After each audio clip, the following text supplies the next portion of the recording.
Hello. Hello. Good good morning मेरे प्यारे दोस्तों। Very very good morning.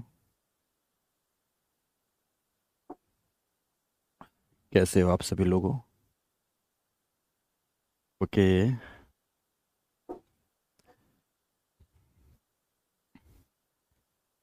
ऐसा लगा एक आध दिन के लिए कि थोड़ा सा दिल्ली की ठिठुरन भरी सर्दी से निजात मिला।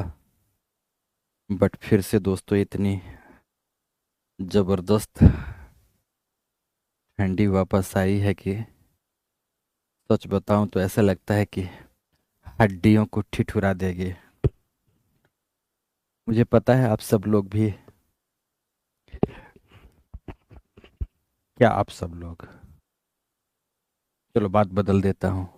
मुझे पता है आप सब लोग इस ठंडी का अच्छा खासा आनंद ले रहे होंगे। यार, ठंडियों का आनंद इसी युवा उम्र में ही तो होता है। बुढ़ापे में तो बस हाय रे ठंडी, कैसी ठंडी, कहाँ की ठंडी, क्यों ठंडी, कैसे आई, कब जाएगी, यही सब बातें होती हैं। और सच बताऊं तो ये जवानी ही तो होती है जिसमें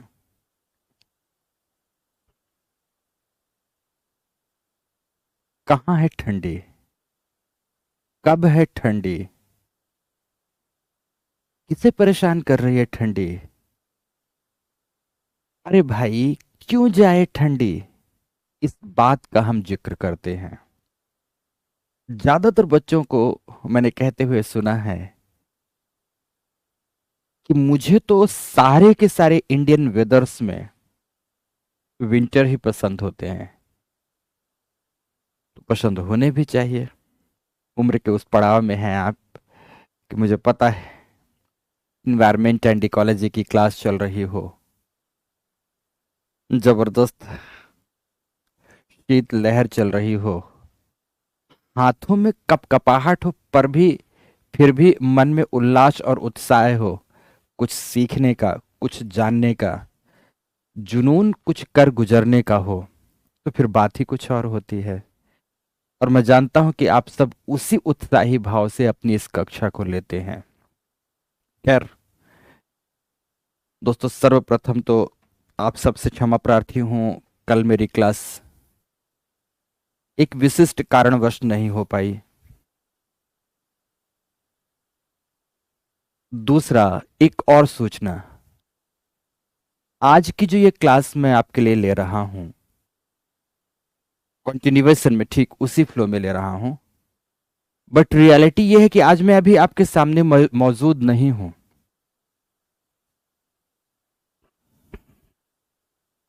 मुझे किसी अपरिहार्य वजह से आज सुबह सुबह से ही हॉस्पिटल में होना पड़ रहा है, और मैं यहां से मुक्त हो पाऊंगा आज लगभग लगभग रात 8-10 बजे तक।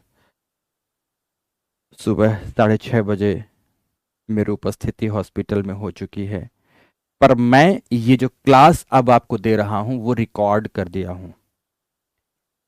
सुबह निकलने से पहले, या ऐसा कहूं कि मैं शाम को या देर रात कहूं, मैं ये क्लास रिकॉर्ड कर रहा हूं आपके लिए, ताकि आपको एक प्रॉपर टाइम पर, जो आपका 11 बजे का क्लास होता है, प्रॉपर टाइम पर प्रॉपर फ्लो के साथ आपको बढ़िया क्लास मिल पाए और आपकी क्लास इंटरप्ट ना हो। तो अगेन क्षमा प्रार्थी हूं इस बात के लिए कि आज आपके कमेंट्स नहीं ले पाऊंगा। आप सब उपस्थित तो होंगे, मुझे पढ़ तो पा रहे होंगे, और पढ़ाई कुछ इस कदर कर रहे होंगे कि मैं जितनी बातें आज बता रहा हूंगा उसमें कहीं कोई प्रॉब्लम ना आ रही होगी। पर फिर भी मैं आपके प्रश्नों का जवाब नहीं दे पा रहा हूंगा। कोई बात नहीं, आज की कक्षा को आप इसी तरह से पूरी कक्षा को एंजॉय करिए। बस क्लास लीजिए, यह मानते हुए कि मैं आपके सामने उपस्थित हूँ। मंडे जब उपस्थित रहूंगा आपके सामने, तो दोस्तों मैं प्रयास करूंगा कि आपकी अपनी इस कक्षा के भी जो तमाम प्रश्न हों, अगर प्रश्न है, वाजिब प्रश्न है, तो पहले मैं उन प्रश्नों का समाधान कर दूं, आफ्टर दैट अपनी कक्षा को आगे बढ़ाऊं। इस बात का प्रयास करूंगा। ओके दोस्तों, तो चलो अब इतनी ही बातों के उपरांत अपनी कक्षा को आगे बढ़ाते हैं। लास्ट क्लास आपको याद होगी कि हम लोगों ने पारिस्थितिक समुदाय का अध्ययन किया था, इकोलॉजिकल कम्युनिटी वाले टॉपिक का अध्ययन किया था, पारिस्थितिक समुदाय का। और पारिस्थितिक समुदाय पढ़ाते हुए मैंने यह भी कहा था कि इसके बाद मैं प्रजाति की संकल्पना पढ़ा दूंगा, लेकिन आज चूंकि ये क्लास रिकॉर्ड करा रहा हूं इसलिए प्रजाति की संकल्पना ना पढ़ाकर मैं आप लोगों को पारितंत्र सीधे आ जाता हूं, क्योंकि प्रजाति के बाद पारितंत्र पर ही आना था। मंडे में जब मैं आपके सामने उपस्थित होऊंगा तो प्रजाति की संकल्पना को भी पढ़ा दूंगा, या मंडे क्या ये पारिस्थितिक तंत्र की कक्षा समाप्त होने के बाद मैं प्रजाति की संकल्पना बहुत कुछ अलग बातें जोड़ते हुए पढ़ा दूंगा, छोड़ूंगा बिल्कुल नहीं, ये बात ध्यान रखिए। तो आप जहां थे वहीं से आप इस क्लास को शुरू कर सकते हैं। आपको अपनी कॉपी में कोई पेज छोड़ने की जरूरत नहीं है, कुछ भी नहीं है, सीधे आप पारिस्थितिक समुदाय समाप्त करने के बाद आज की कक्षा की अपनी हेडिंग दे सकते हैं। आप सभी हेडिंग दे सकते हैं, सभी लिखिए पारिस्थितिक तंत्र, लिखिए सभी पारिस्थितिक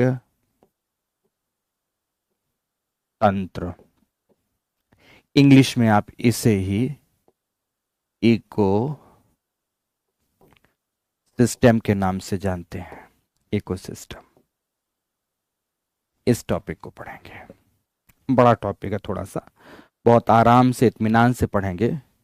यकीन रखो क्लास भले ही रिकॉर्डेड है पर आपको एक प्रॉब्लम नहीं आएगी, आपको कहीं महसूस भी नहीं होगा कि ऐसा कुछ है। वैसे भी आप में से ज़्यादातर बच्चे तो ऐसे ही हैं जिन्हें क्लास में कोई प्रॉब्लम होती भी नहीं है और लगातार वो इसी रूप में पढ़ते हैं जैसे रिकॉर्डेड क्लास ही पढ़ रहे हों, कोई फालतू के कमेंट्स नहीं करते, बस अपना पढ़ते हैं और क्लास को फिनिश करते हैं। तो आज सभी लोग इस फेहरिस्त में शामिल हों। आगे आते हैं। पारिस्थितिक तंत्र के अध्ययन के क्रम में सबसे पहले तो इसकी हम क्या पढ़ाएंगे, आपको पारितंत्र की परिभाषा पर बात करेंगे कि क्या है। आफ्टर दैट इसके हम संरचना पर बात करेंगे, संरचना या घटक पर बात करेंगे। आफ्टर दैट दोस्तों इसे पढ़ने के बाद पारितंत्र के प्रकार, काइंड्स की बात करेंगे, प्रकार पढ़ाएंगे। जब प्रकार पढ़ाएंगे तो इसके बाद एक शामिल हो जाएगी बात यहां पर इकोटोन की संकल्पना की, तो इकोटोन का कॉन्सेप्ट पढ़ाएंगे, इकोटोन की संकल्पना पढ़ाएंगे। इसके बाद जो हमारा टॉपिक होगा इसमें तो पारितंत्र की क्रियात्मकता पर बात आएगी, पारितंत्र की क्रियात्मकता आएगी, फंक्शनलिज्म पर बात आएगी। क्रियात्मकता पढ़ने के बाद हम यहां पर इकोलॉजिकल सक्सेशन मतलब पारिस्थितिक अनुक्रमण पर चर्चा करेंगे, अनुक्रमण पर। और इसे फिनिश करने के बाद इकोलॉजिकल निच, पारिस्थितिक निचय की संकल्पना पढ़ाएंगे। और पारिस्थितिक निचय पढ़ाने के बाद इस टॉपिक को समाप्त करेंगे। तो पारितंत्र के अंतर्गत हमें इतने विषय बिंदुओं का अध्ययन करना है। इन विषय बिंदुओं में सबसे ज्यादा महत्वपूर्ण होगा इसमें से यहां से लेकर इकोटोन से लेकर पारिस्थितिक निचय तक के तमाम विषय बिंदु। पर पारितंत्र के प्रकार, पारितंत्र की संरचना या घटक आदि से भी विविध प्रश्न आए हैं, विभिन्न प्रश्न आए हैं, खूब प्रश्न आए हैं। इसलिए हमें एक एक बात को बहुत अच्छे से, बड़े शिद्दत के साथ पढ़ना है, शुरू से लेकर लास्ट तक की। ओके, तो शुरुआत करते हैं दोस्तों। What is ecosystem, what is ecosystem, सबसे पहले यहीं पर आते हैं। पारिस्थितिक तंत्र क्या है? पारिस्थितिक तंत्र पढ़ने से पहले मैं आपको समझाना चाहूंगा कि यह तंत्र क्या होता है, एक सिस्टम क्या होता है। हम लोग आम तौर पर सिस्टम शब्द का उपयोग अपने रोजमर्रा की जिंदगी में करते रहते हैं, डे टू डे की लाइफ में करते रहते हैं। मैं सिंपल सी बात अगर इतना भी कहूं कि आज भोजन करने में मजा नहीं आ रहा था, क्यों? क्योंकि रात में देरी से खाया। एक उदाहरण दे रहा हूं, किसी के अपने दोस्त के यहाँ पार्टी में गया, पार्टी में दोस्तों के साथ पुराने मित्रों की टोली मिली, बातें करते हुए लेट हो गए और लेट होने की वजह से देरी से खाया। तो सुबह जैसे उठा, घर में लोगों ने पूछा कि ब्रेकफास्ट करेंगे क्या, तो क्या बोलता हूं कि आज डाइजेस्टिव सिस्टम ठीक नहीं है, तो ब्रेकफास्ट बंक करेंगे, देखते हैं लंच तक अगर ठीक रहा पेट तो इसके बाद खाएंगे। तो हमने वहां पर डाइजेस्टिव सिस्टम की बात की। किसकी बात की? डाइजेस्टिव सिस्टम की बात की। बहुत छोटे छोटे अर्थों पर लेना कि डाइजेस्टिव सिस्टम ठीक नहीं है। ओके। दूसरा, हम किसी के यहाँ की शादी में गए, ब्याह में गए, और क्या देखते हैं कि तमाम चीजें बेतरतीब हैं। ये पता नहीं कि कहां पर खाने की व्यवस्था है, ये पता नहीं कहां उठने बैठने की व्यवस्था है, ये पता नहीं कहां किस चीज की व्यवस्था है। तो आप लोग बरबस ये कह बैठते हैं कि यार सामने वाले ने पैसे तो खर्च किया लेकिन सिस्टम ठीक नहीं है, लेकिन सिस्टम ठीक नहीं है, व्यवस्था ठीक नहीं है। समझ रहे हैं मेरी बात की नहीं? तो ये तमाम प्रकार की बातों में, किसी भी तरह की छोटी छोटी बातों में आप इस प्रकार के शब्द का उपयोग करते हैं। जैसे अब अपने संस्था पर ही आ जाएं, संस्था पर आएंगे। जैसे हम पढ़ा रहे हैं, हमारी क्लास रेगुलर आपके साथ चल रही है, आप रेगुलर पढ़ रहे हो, हमारा प्रबंधन चुस्त दुरुस्त होकर आपको अपनी पूरी मुस्तैदी के साथ मेरे से जोड़ने का प्रयास कराता है और मुझे आपको जोड़ने, आपसे जोड़ने तक का प्रयास कराता है। समय पर अपने नोट्स वगैरह आपको उपलब्ध कराता है और उसके साथ साथ आपकी टेस्ट कॉपी वगैरह चेक करके अपने समय पर ही, सुनिश्चित समय पर ही आपको प्रदान कराता है। तो आप सब लोग क्या कहते हैं कि यार तंत्र जो है ना, पीडब्ल्यू का जो यूपीएससी सिस्टम है, यूपीएससी वालों का सिस्टम है, बहुत अच्छा चल रहा है, बहुत अच्छा। जैसा इन लोगों ने इस समय पर न्यू स्टार्टअप के रूप में इसको शुरू किया था, तो अगर न्यू स्टार्टअप के रूप में देखा जाए तो जितनी एडुटेक कंपनियां हैं उनमें से सबसे बेहतर काम कर रहे हैं। और सच्चाई है कि सबसे बेहतर काम होता है, सबसे बेहतर काम हो रहा होता है। तो आप क्या कहते हैं? बढ़िया सिस्टम, बढ़िया काम कर रहा है।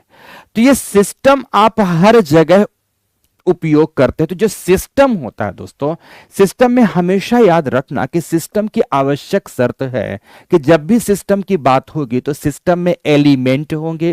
कौन होंगे? एलिमेंट होंगे। और एलिमेंट्स के बीच आपस का लिंकेजेस होगा, लिंकेजेस होगा।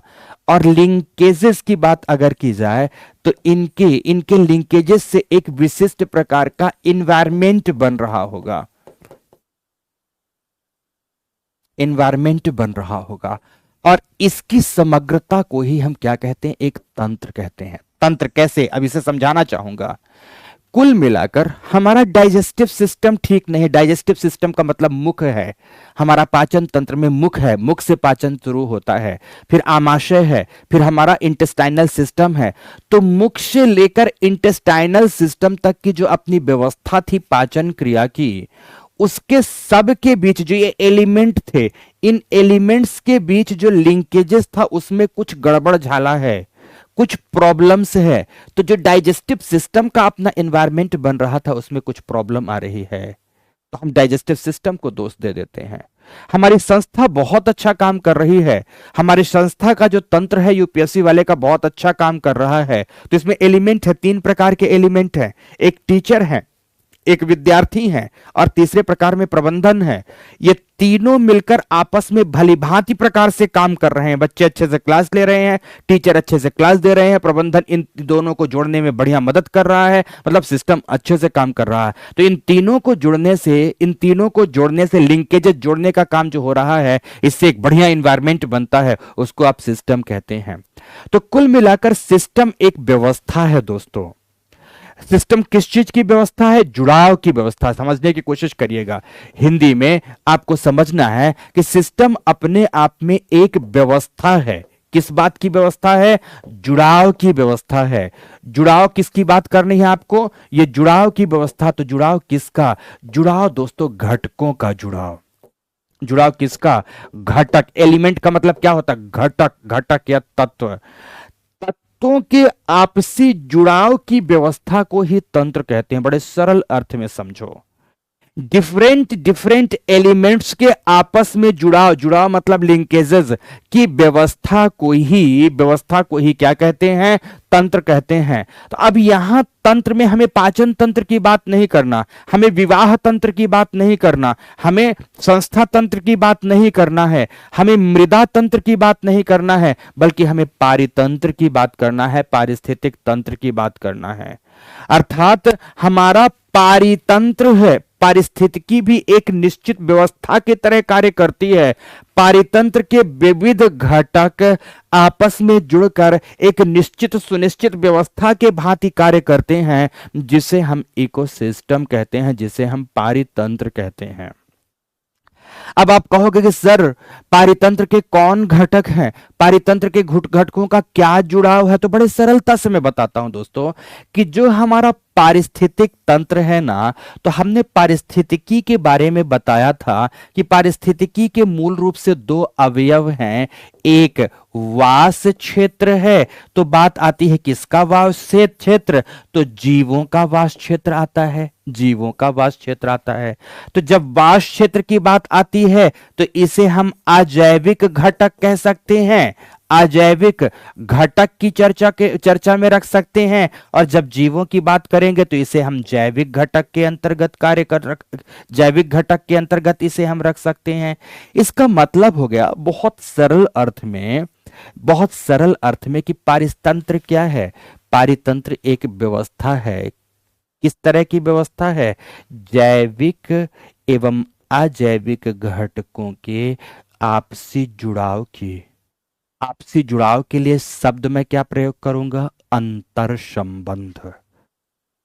मतलब किसी एक सुनिश्चित क्षेत्र में, किसी एक सुनिश्चित वास क्षेत्र में जैविक एवं अजैविक घटकों के मध्य, जैविक एवं जैविक घटकों के मध्य, क्योंकि जीव अकेला नहीं है, तो किसी एक वास क्षेत्र में जैविक एवं अजैविक घटकों के मध्य एवं जैविक तथा जैविक घटकों के मध्य के अंतर संबंधों के अध्ययन की क्रियात्मक इकाई को, क्योंकि यहां पर जुड़ाव से कुछ क्रिया हो रही है, क्रियात्मक इकाई को ही पारिस्थितिक तंत्र कहा जाता है, या क्रियात्मक व्यवस्था को ही पारिस्थितिक तंत्र कहा जाता है। हमेशा याद रखेंगे दोस्तों कि पारिस्थितिकी विज्ञान में, जो आपको अब लिखना है वहां पहुंचाने जा रहा हूं, पारिस्थितिकी विज्ञान में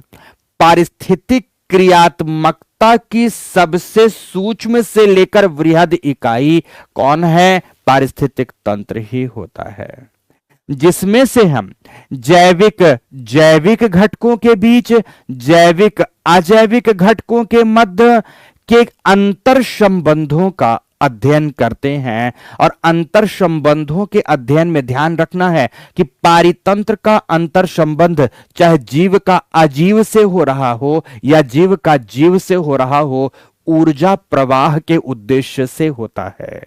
कैसे ऊर्जा प्रवाह किससे होता है? जैसे मान लो एक पौधा है, एक पेड़ है, वह सूर्य से ऊर्जा प्राप्त कर रहा है, कर रहा कि नहीं कर रहा? वह मिट्टी से ऊर्जा प्राप्त कर रहा है।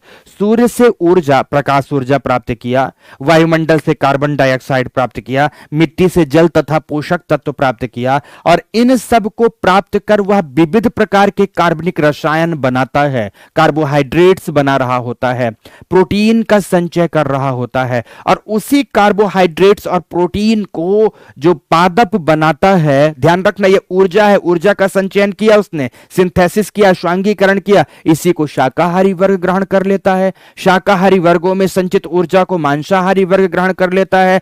तो कुल मिलाके जो इनके बीच आपस में संबंध बन रहा है, अंतर संबंध बन रहा है, वह अंतर संबंध ऊर्जा के प्रवाह को लेकर है, ऊर्जा के संचार को लेकर है। ऊर्जा के प्रवाह एवं संचार का अध्ययन भी इसीलिए पारितंत्र के अध्ययन का मूल विषय वस्तु बनता है। समझ गए मेरी बात की नहीं? तो यहां अगर हम पारितंत्र के एलिमेंट्स की बात करें तो एलिमेंट्स के रूप में तीन प्रकार के एलिमेंट्स हो जाते हैं, एक अजैविक घटक, तो दूसरा जैविक घटक, तो तीसरा ऊर्जा का प्रवाह है। जैविक एवं अजैविक घटकों के मध्य के संबंध से या जैविक एवं जैविक घटकों के मध्य के संबंध से ऊर्जा का जो प्रवाह हो रहा है, उस ऊर्जा के प्रवाह की क्रियात्मकता की व्यवस्था को ही हम पारिस्थितिक तंत्र के नाम से जानते हैं, हम इकोसिस्टम के नाम से जानते हैं। दोस्तों ये इकोसिस्टम जो शब्द है, इस शब्दावली का प्रयोग सबसे पहले 1935 में ए टांसले, जिसको आप ऑर्थर भी कह सकते हैं, तो ए टांसले महोदय ने किया था। सबसे पहले इस शब्द का प्रयोग किया था ए टांसले महोदय ने। लेकिन इस शब्द की व्यापक व्याख्या, संकल्पनात्मक व्याख्या 1953 के आसपास ई पी ओडम महोदय ने की थी। और ईपी ओडम महोदय ने एक पुस्तक लिखी थी, फंडामेंटल्स ऑफ इकोलॉजी। क्या लिखी थी दोस्तों? बुक लिख देता हूं इनकी अपनी एक पुस्तक थी, बुक का नाम था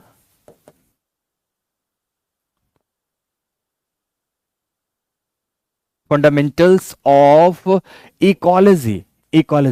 अपनी इस पुस्तक में ही इन्होंने इकोसिस्टम की विस्तृत विवेचना की थी। इसीलिए ध्यान रखना जहां पारितंत्र विज्ञान है ना, तो पारितंत्र का पितामह ए टांसले को नहीं बल्कि इन्हें कहा जाता है। आप इनके बारे में लिखेंगे, इन्हें फादर ऑफ इकोसिस्टम कहते हैं, इकोसिस्टम कहते हैं। ये कुछ इसके संदर्भ में फैक्ट्स आ जाएगा। ओके, तो सबसे पहले मैं आपको यहीं पर इतनी ही बात लिखा देता हूं, आफ्टर दैट फिर आगे बढ़ाऊंगा। तो लिखो सभी के सभी, ध्यान से दोस्तों लिखेंगे, किसी भी तरह की कोई त्रुटि नहीं करेंगे, है ना? तो लिखिए सभी। ओके, समझ में तो आ गई ना दोस्तों इतनी बातें? ऐसे ही एक एक बात समझाते हुए आपको लिखाता चलूंगा दोस्तों, ताकि आपसे कोई त्रुटि बिल्कुल भी ना हो। तो लिखो सभी लिखो, पारिस्थितिक तंत्र, पारिस्थितिक तंत्र, पारिस्थितिकी विज्ञान के अध्ययन, पारिस्थितिकी विज्ञान के अध्ययन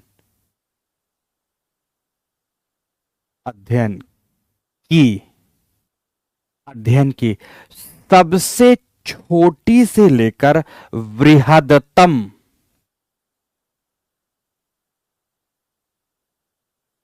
सबसे छोटी से लेकर बृहदतम तक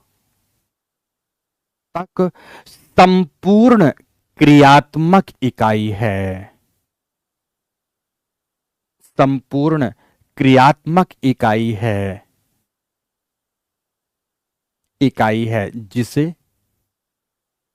जिसे एक स्वनियमित व्यवस्था के रूप में, सेल्फ रेगुलेटरी, स्वनियमित या निगमित व्यवस्था के रूप में देखा जाता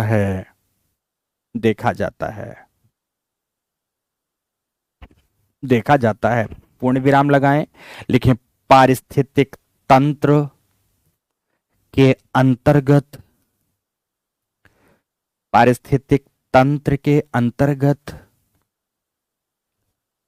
किसी वास क्षेत्र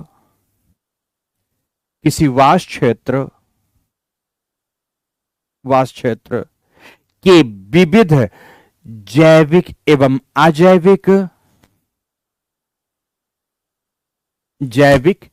अजैविक कॉमा लगाइए, जैविक एवं जैविक मतलब दोनों जैविक हों। एक बार लिखा है हमने जैविक एवं अजैविक, फिर कॉमा लगा के जैविक एवं जैविक, फिर दोबारा दोनों जैविक लिखा दिया, जैविक एवं जैविक घटकों के मध्य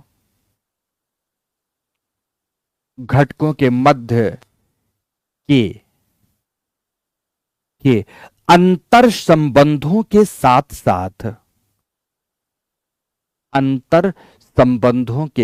साथ साथ साथ ऊर्जा प्रवाह का अध्ययन किया जाता है। ऊर्जा प्रवाह का अध्ययन किया जाता है, किया जाता है। पूर्ण विराम, पैरा चेंज करते हुए लिखेंगे कि ध्यान रहे कि, ध्यान रहे कि किसी भी तंत्र, किसी भी तंत्र के मुख्य रूप से 3 अंग होते हैं। किसी भी तंत्र के मुख्य रूप से 3 अंग होते हैं। नंबर वन तत्व या घटक,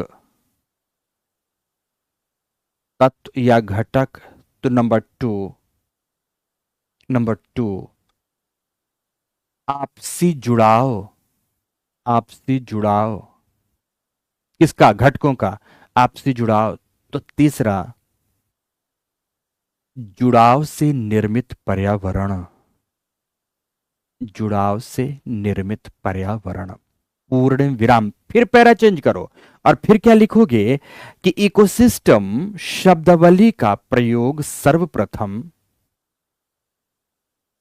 इकोसिस्टम शब्दावली का प्रयोग सर्वप्रथम, सर्वप्रथम ऑर्थर टॉन्सले महोदय ने, सर्वप्रथम ऑर्थर टॉन्सले महोदय ने 1935 में किया था। ऑर्थर टॉन्सले महोदय ने 1935 में किया था, जिसकी विस्तृत एवं संकल्पनात्मक विवेचना, जिसकी विस्तृत एवं संकल्पनात्मक विवेचना विवेचना विवेचना ई पी ओडेम,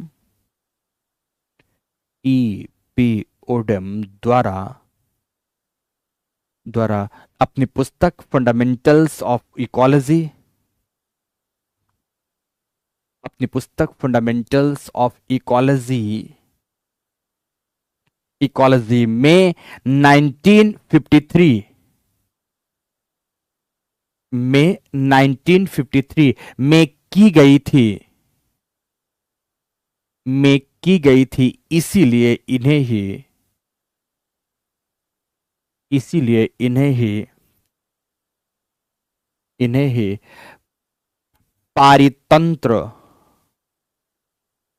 पारितंत्र विज्ञान का पितामह,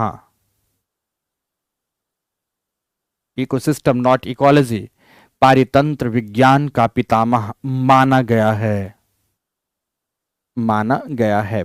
पूर्ण विराम, पूर्ण विराम। ओके, तो ये हुई दोस्तों एकदम बेसिक सी बात जो मैंने पहले नंबर पर बताई थी कि पहले हम लोग परिभाषा के स्तर पर बात करेंगे, केवल परिभाषा के स्तर पर एकदम बेसिक हमने बात बताई, बेसिक बात बताई। अब आप हेडिंग देंगे, एक और छोटी बात अलग से जुड़वा देता हूं, लिखें पारिस्थितिक तंत्र का विस्तार।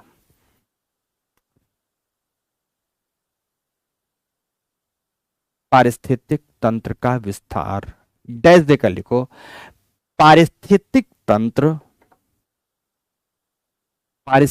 तंत्र मिट्टी के एक कण, मिट्टी के एक कण या जल की एक बूंद से लेकर,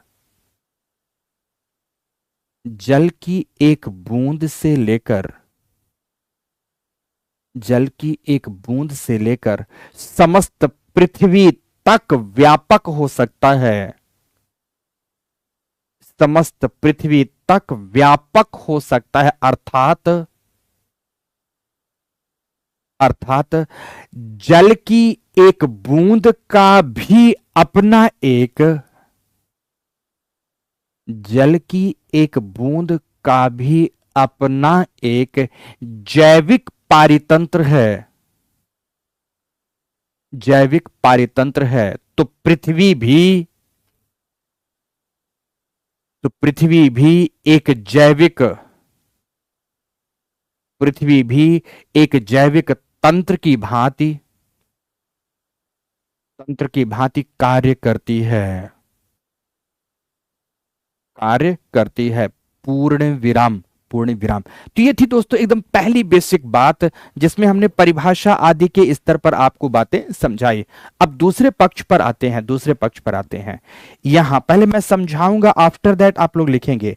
फिर बात आती है दोस्तों यहां पर कि आखिर पारितंत्र के घटक कितने हैं, जिसे हम लोगों ने पारितंत्र के, आप कंपोनेंट्स कह दो, घटक कह दो, या संरचना कह दो, कोई भी शब्द लिख सकते हो।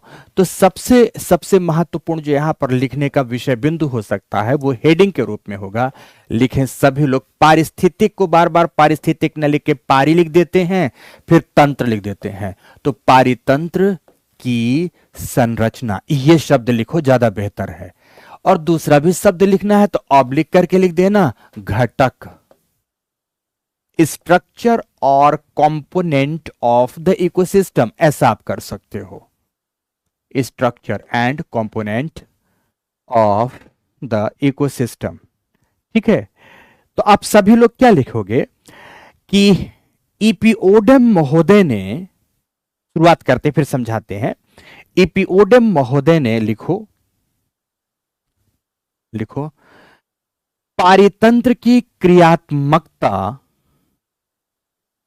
पारितंत्र की क्रियात्मकता के आधार पर,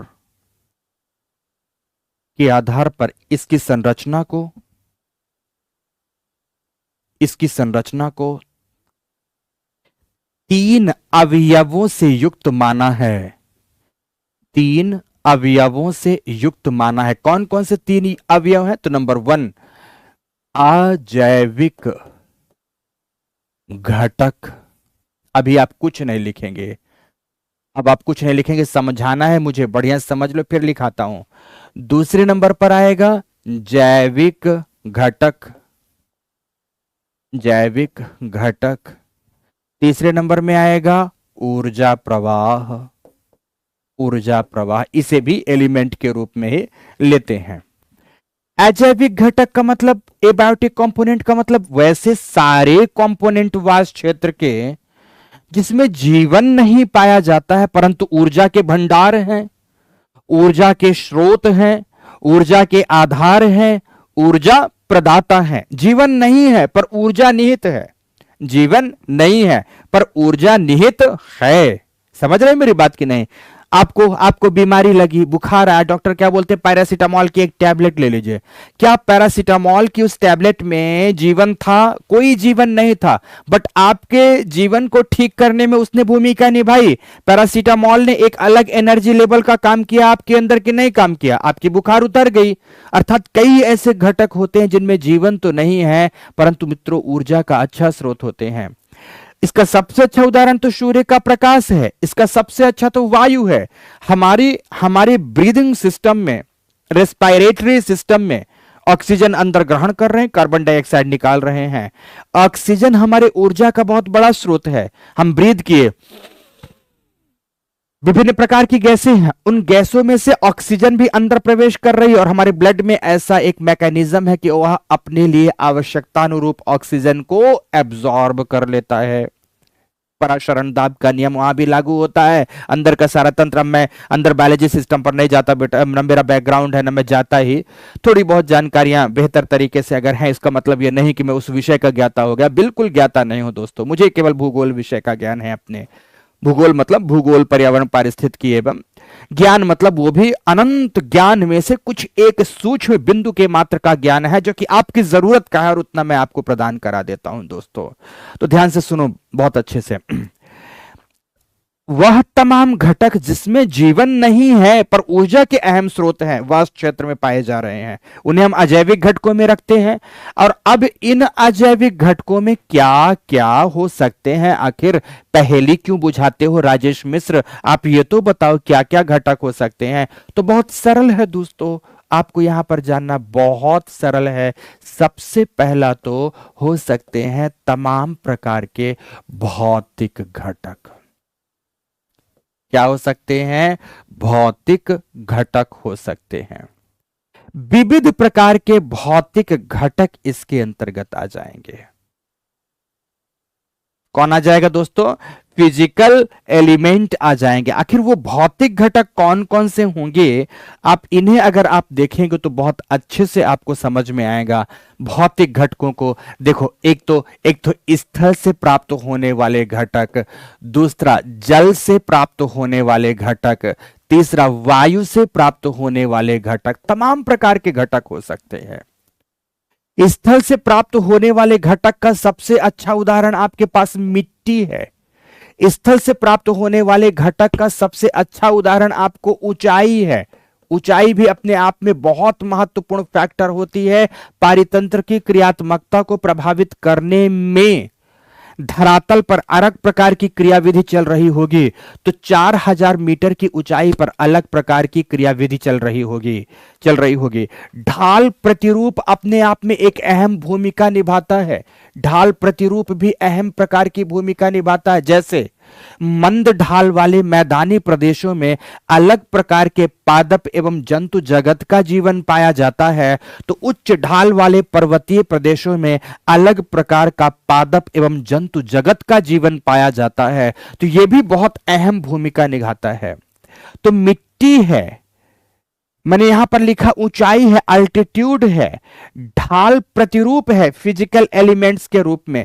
ये अपने अपने प्रकार से भूमिका निभाते हैं पारिस्थितिक तंत्र या पारितंत्र की क्रियात्मकता में। पारितंत्र की एक व्यवस्था में तो जल है, जल जिसे आप H2O के रूप में जानते हैं, यह जीवन का बहुत बड़ा आधार है। जीवन का एक आधार है अपने आप में दोस्तों, जीवन का आधार है, जीवन का आधार है। तो दूसरे नंबर है वायु है। अब वायु में आपको पता है कि वायु में कार्बन डाइऑक्साइड है, वायु में नाइट्रोजन है, वायु में दोस्तों ऑक्सीजन है, तमाम प्रकार के तत्व हैं। वायु में हाइड्रोजन है। तो ये तमाम प्रकार के तत्व हैं, ये तमाम प्रकार के तत्व हैं दोस्तों, जो पृथ्वी में पाए जाने वाले जीवन के लिए बहुत महत्वपूर्ण है, बहुत महत्वपूर्ण है। तो इनकी भी अपनी महत्ता होती है। तो एक तो भौतिक घटक की चर्चा होती है। भौतिक घटकों के साथ साथ फिर दूसरे नंबर पर जलवायुविक घटकों की बात आती है। जलवायुविक घटक आते हैं, जलवायविक घटक आते हैं। और उन जलवायविक घटकों में आप किसकी चर्चा करेंगे? तापमान की बात करेंगे। तापमान कैसा है? तापमान ही सूर्य तप को जन्म दे देगा, ठीक है ना। सूर्य तप ही तापमान को जन्म दे देगा। तो तापमान की बात आएगी।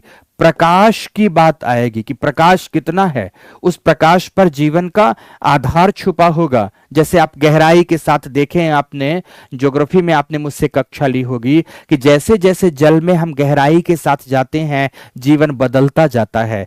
सर्वाधिक जीवन फोटिक जोन में पाया जाता है, लेकिन हम गहराई पर जाते हैं तो जीवन की अनुपस्थिति होती जाती है। दूसरी तरफ हमने यह भी पढ़ाया है कि सघन वनाच्छादित क्षेत्रों में वनस्पतियों का वितान ऊंचाइयों पर तो सघन होगा, लेकिन धरातल पर चूंकि छाया हमेशा बनी होती है तो अंडरग्रोथ अपसेंट होता है। अंडरग्रोथ अपसेंट होने का मतलब है कि जो धरातलीय वनस्पतियां हैं, घास फूस आदि, वह लगभग पनप नहीं पाती, विकसित नहीं हो पाती। तो तापमान है, प्रकाश है, आर्द्रता है दोस्तों, आर्द्रता है, वर्षण है, वर्षण है, वर्षण है। तो ये तमाम प्रकार के घटक हैं जो अपने प्रकार से भूमिका निभाते हैं। और ध्यान रखना, यहां पर पवन प्रवाह को भी इसमें रखेंगे। ये वायु के तत्व अलग हो गए, लेकिन पवन प्रवाह भी अलग प्रकार के तत्व हैं। शांत पवनों के क्षेत्र में पृथक प्रकार की वनस्पतियां पाई जाती हैं, लेकिन वह क्षेत्र जहां पर अक्सर तूफान आते हैं, तूफानी क्षेत्रों में वनस्पतियों एवं जंतुओं की प्रकृति अलग होती है। जैसे मैंग्रोव वनस्पतियों की प्रकृति निश्चित रूप से अगर आप देखेंगे तो मानसून वनों की प्रकृति से भिन्न होगी, एकदम भिन्न होगी, क्योंकि वहां पर उनके लिए जल की उपलब्धता, उनके लिए पवनों की उपलब्धता आदि भिन्न भिन्न प्रकार के होते हैं। तो ये हो गए। फिर इसके बाद रासायनिक, इसके बाद आप देखेंगे आप तो खनिज देखेंगे, खनिज देखेंगे। खनिजों में आप विविध प्रकार के खनिज आप देख लो। विविध प्रकार के खनिजों में सबसे पहले तो आप लवण तत्व देख लो, लवण तत्व, क्षार तत्व, सबकी आवश्यकता जीवन में है तो क्षार तत्व होते हैं। लवण तत्व है, क्षार तत्व है। आप देखते हैं कि इसमें हमें हमें किन किन चीजों की जरूरत होती है। तो आप जैसे इसमें से कैल्शियम को देखते हैं, सोडियम पोटेशियम आदि तो इसी में आ गया, सोडियम। आयरन की मात्रा को देखते हैं, ठीक है ना, सल्फर की मात्रा को देखते हैं, तो SO4 सल्फेट के रूप में, फास्फेट की मात्रा को देखते हैं, PO4, ये जो जाते हैं। तो इन सब की जरूरत, ये तमाम प्रकार के खनिज तत्व ऐसे होते हैं जिनका पृथ्वी में जीवन बनाए रखने के लिए बहुत महत्वपूर्ण योगदान होता है, बहुत महत्वपूर्ण योगदान होता है। तो खनिजों के बाद आप देखेंगे कि विविध प्रकार के रसायन है दोस्तों। तो रसायन के रूप में कौन कौन है जो जीवन में भूमिका निभाता है? कार्बोहाइड्रेट हैं, कार्बोहाइड्रेट हैं दोस्तों, कार्बोहाइड्रेट्स हैं। कार्बोहाइड्रेट के साथ प्रोटीन है, प्रोटीन के साथ वसा है, वसा के साथ विटामिन है, विटामिन है, विटामिन दोस्तों है। खनिज लवण तो हमने ऊपर ही लिख दिया, खनिज लवण आदि हैं।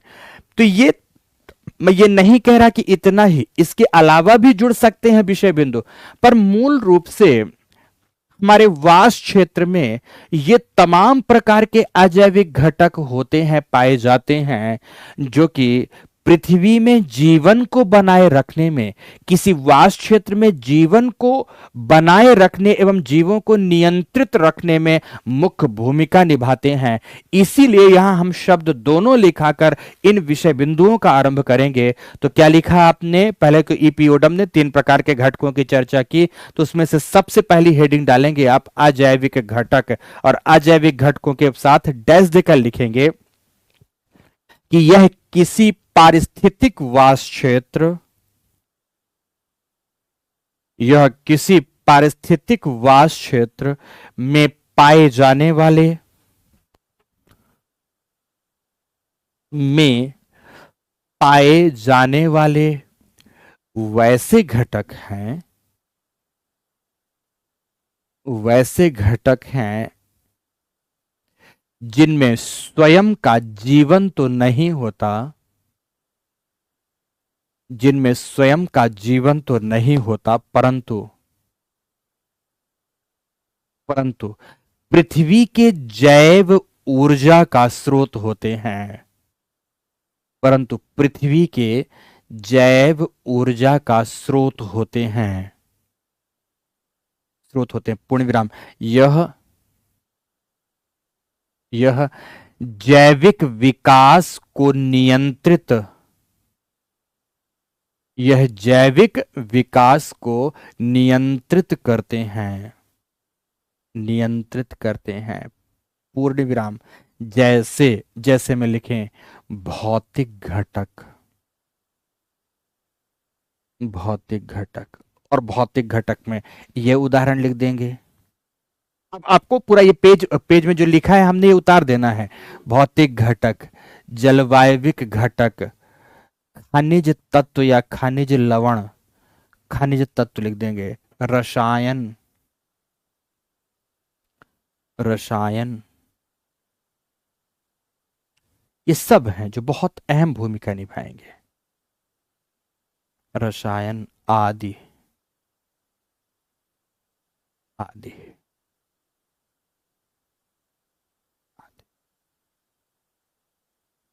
सबके बारे में लिख देंगे।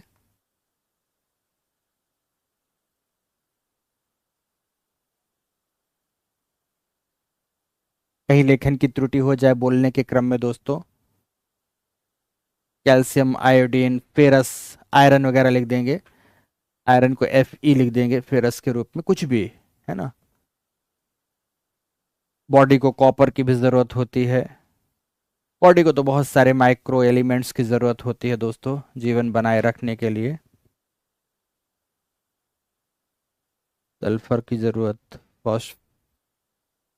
फास्फोरस की जरूरत, फास्फेट के रूप में, कुछ भी, सब लिख दिया आपने, पूरा पेज लिख गया। तो अब फिर लिखेंगे जैविक घटक पूरा होने के बाद अजैविक घटक, abiotic components, abiotic components, components dash देकर, वैसे एबायोटिक, क्षमा चाहूंगा दोस्तों, मैं कहाँ था, मेरी बुद्धि क्यों फिर गई है। हे ईश्वर, मेरी बुद्धि को ठीक करो। मेरे बच्चे क्या बोल रहे होंगे। बायोटिक कंपोनेंट्स मतलब जैविक घटक, मतलब बायोटिक कंपोनेंट, क्षमा चाहूंगा दोस्तों, बायोटिक कंपोनेंट्स। ओके, तो चलो यहां देखो, बायोटिक कंपोनेंट्स में क्या लिखोगे। वह तमाम वह तमाम जैविक घटक, वह तमाम जैविक घटक जो जो पारितंत्र में पारितंत्र में अपनी प्रत्यक्ष या परोक्ष क्रियात्मक भूमिका, प्रत्यक्ष या परोक्ष क्रियात्मक भूमिका निभा रहे हैं, निभा रहे हैं, पूर्ण विराम लगाओ। इन्हें इन्हें इनकी क्रियात्मकता के आधार पर, इन्हें इनकी क्रियात्मकता के आधार पर हम दो प्रमुख वर्गों में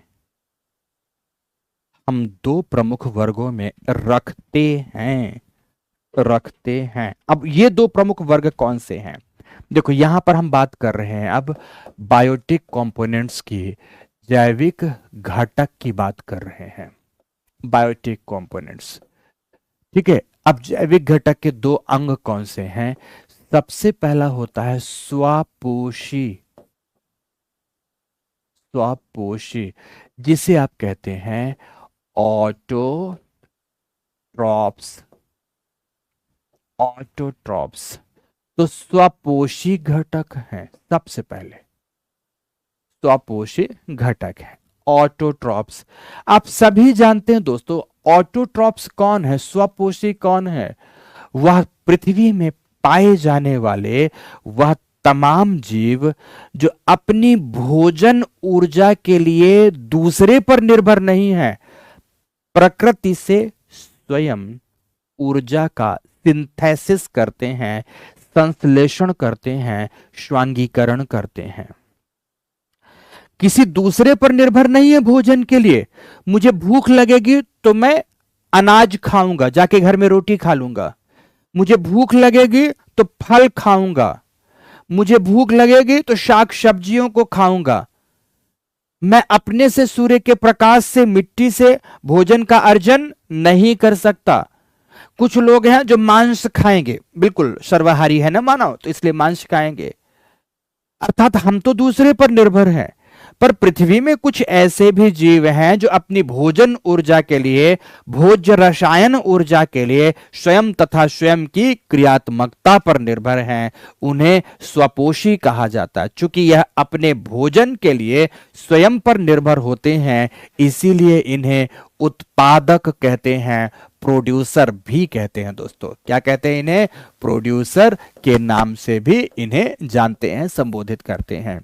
यह दोस्तों प्रकृति में दो प्रकार के पाए जाते हैं। एक जो सबसे अच्छा उदाहरण है, एक उदाहरण है प्रकाश संश्लेषी वर्ग का। किसका है उदाहरण दोस्तों, प्रकाश संश्लेषी वर्ग का है, जिसे हम लोग इंग्लिश में फोटो ऑटोट्रॉप्स के नाम से जानते हैं, फोटो ऑटोट्रॉप्स के नाम से जानते हैं। ये फोटो ऑटोट्रॉप्स है। अब प्रकाश संश्लेषी वर्ग कौन सा है, जितने भी प्रकार का पादप वर्ग है, आप सभी जानते हैं। किसी भी पौधे को ले लें, किसी भी पादप को ले लें, जैसे सपोज यहां पर आपके घर की वाटिका में एक आम का पेड़ लगा हुआ है, एक आम का पेड़ लगा हुआ है। इस आम के पेड़ ने सूर्य से प्राप्त की प्रकाश ऊर्जा, ये सन रेज आ रहे हैं, ठीक है ना, तो ये सन रेज आ रहे हैं, सूर्य से प्राप्त की प्रकाश ऊर्जा वायुमंडल में फैला हुआ है। तमाम प्रकार की विविध प्रकार की गैसें हैं, तो वायुमंडल से ग्रहण कर लिया कार्बन डाइऑक्साइड ग्रहण कर लिया। मिट्टी में जल तत्व हैं, H2O है। मिट्टी में विभिन्न प्रकार के खनिज हैं, खनिज पोषक तत्व का काम करेंगे।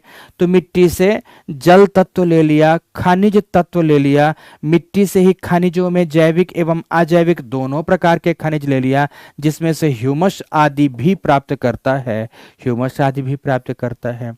और इसे, इन सब चीजों को ग्रहण कर इसने किया प्रकाश संश्लेषण की क्रिया। क्या किया दोस्तों? इसने प्रकाश संश्लेषण की क्रिया किया। और प्रकाश संश्लेषण की क्रिया, फोटोसिंथेसिस की क्रिया से इसने स्वयं बनाया कार्बोहाइड्रेट। क्या बनाया दोस्तों? कार्बोहाइड्रेट। कार्बोहाइड्रेट भोजन ऊर्जा है। भोजन हाइड्रेट, भोजन ऊर्जा है, ये भोज्य रसायन है। अपने आप में क्या है? ये भोज्य रसायन कहलाएगा। इसने भोज्य रसायन का निर्माण स्वयं किया है अपनी प्रक्रियाओं से। प्रकृति से कुछ कुछ चीजें लेकर इसने अपने भोज्य रसायन का निर्माण स्वयं किया है। इसीलिए इसे स्वपोषी कहते हैं, उत्पादक कहते हैं। परंतु सूर्य के प्रकाश की मुख्य भूमिका थी, इसलिए इसे प्रकाश संश्लेषी अर्थात फोटो ऑटोट्रॉप्स वर्ग में रखा जाता है। तो दूसरे नंबर पर आता है दोस्तों, सेकेंड नंबर पर आता है, ध्यान रखेंगे, कीमो ऑटोट्रॉप्स, मतलब रासायनिक संश्लेषी। रासायनिक संश्लेषी वर्ग आएगा, संश्लेषी वर्ग आएगा, जिसे हम कीमो ऑटोट्रॉप्स के नाम से जानते हैं। अब ये रासायनिक संश्लेषी क्या है दोस्तों? प्रकृति में कुछ ऐसे सूक्ष्म बैक्टीरिया आदि हैं, प्रकृति में कुछ ऐसे सूक्ष्म बैक्टीरिया आदि हैं। सूक्ष्म, सूक्ष्म मैं क्या लिख दूं? बैक्टीरिया, यस, बैक्टीरिया आदि, बैक्टीरिया ही लिख देता हूं। बैक्टीरिया आदि हैं दोस्तों, जो प्रकाश की अनुपस्थिति में ही, प्रकाश की अनुपस्थिति में ही जैव अपघटनी प्रक्रियाओं के माध्यम से अपने भोज्य ऊर्जा का संचय स्वयं करते हैं, निर्माण स्वयं करते हैं। जैव अपघटनी प्रक्रिया के अलावा भी वह विविध प्रकार से, अब उस पे जाएंगे तो रसायन विज्ञान का सेक्शन हो जाएगा, जो कि इस टॉपिक की मांग नहीं है। पर इतना समझना है कि कुछ सूक्ष्म बैक्टीरिया आदि होती है जो कि अंधकार में भी अपने जीवन जीने का रास्ता खोज कर रखती है, बना कर रखती है। सूर्य का प्रकाश अनुपस्थित है, फिर भी कुछ रासायनिक ऊर्जा का संश्लेषण कर अपना जीवन जिए जाती है। तो इस प्रकार के जीवों को रासायनिक संश्लेषी जीव कहा जाता है, कीमो ऑटोट्रॉप्स के नाम से जाना जाता है। तो ये बैक्टीरिया भी अपने आप में स्वपोषी हो गई, यहां पर हरे पादप वर्ग भी अपने आप पर स्वपोषी हो गए, और इन दोनों को उत्पादक कहेंगे, इन दोनों को प्रोड्यूसर वर्ग में रखेंगे। तो लिखो सभी नंबर 1 जैविक घटकों में, लिखो नंबर 1 स्वपोषी ऑटोट्रॉप्स, स्वपोषी घटक ऑटोट्रॉप्स या ऑटोट्रॉफिक कंपोनेंट्स। लिखो यह विविध प्राकृतिक तत्वों, विविध प्राकृतिक अजैविक तत्वों लिखेंगे, विविध प्राकृतिक अजैविक तत्वों का उपयोग कर अपने लिए भोज्य रसायन ऊर्जा का निर्माण या संश्लेषण स्वयं करते हैं।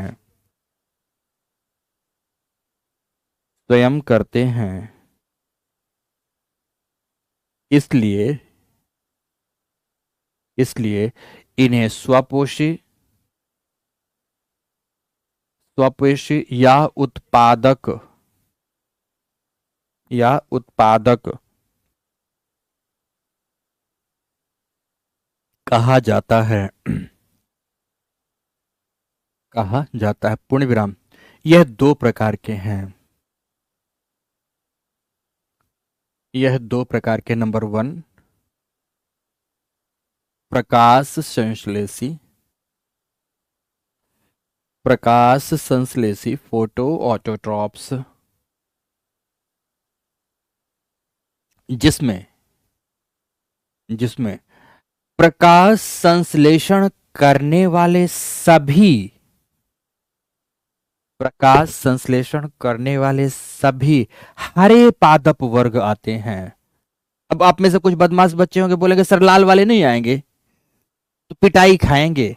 मतलब जिनमें भी फोटोसिंथेसिस का गुण है, पादप वर्ग, ठीक है, पूर्ण विराम आते हैं। तो दूसरे नंबर पर लिखेंगे रासायनिक संश्लेषी। रासायनिक संश्लेषी, इनको बोलते हैं कीमो ऑटोट्रॉप्स। कीमो ऑटोट्रॉप्स लिखो। इसके अंतर्गत कुछ सूक्ष्म बैक्टीरिया आदि आती हैं। इसके अंतर्गत कुछ सूक्ष्म बैक्टीरिया आदि आती हैं जो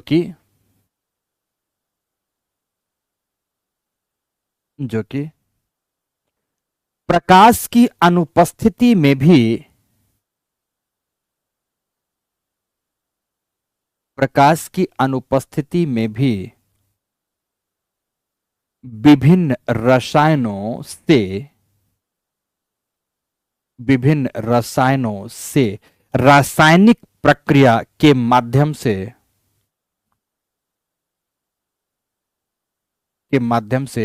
ऊर्जा ऊर्जा का निर्माण करते हैं। जैसे मिट्टी में उपस्थित, बेस्ट एग्जांपल लिखा देता हूं, चलो। मिट्टी में उपस्थित